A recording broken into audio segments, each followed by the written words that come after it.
Audio. Deux œuvres de Wim Delvoye exposées à Cassel parmi des intérieurs d'églises.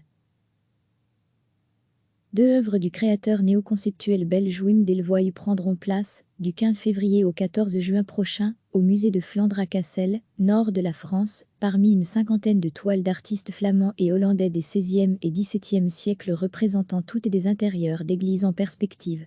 Plus d'infos sur le site officiel du musée de Flandre. Ces représentations d'intérieurs d'églises apparaissent à la fin du XVIe siècle, à un moment où la controverse, voire la concurrence, entre protestants et catholiques est très vive.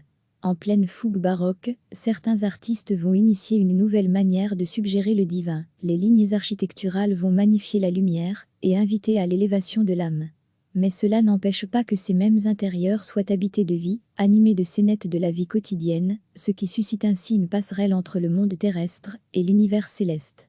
Cette collection privée unique, constituée au fil d'une quarantaine d'années par un amateur passionné, qui rêvait de devenir architecte, et proposée pour la première fois au public dans son intégralité, est représentative de la peinture architecturale des écoles du Nord. Mais l'exposition est aussi l'occasion d'avoir un contrepoint contemporain, avec deux œuvres de l'artiste belge Wim Delvoye, précise le musée sur son site internet. Son intérêt pour l'architecture, et notamment l'art gothique, prend des formes insolites, dans certaines de ses créations comme Nautilupanta.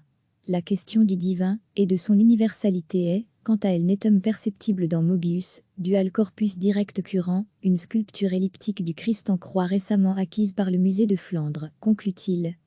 Cliquez sur s'abonner pour recevoir les dernières nouvelles.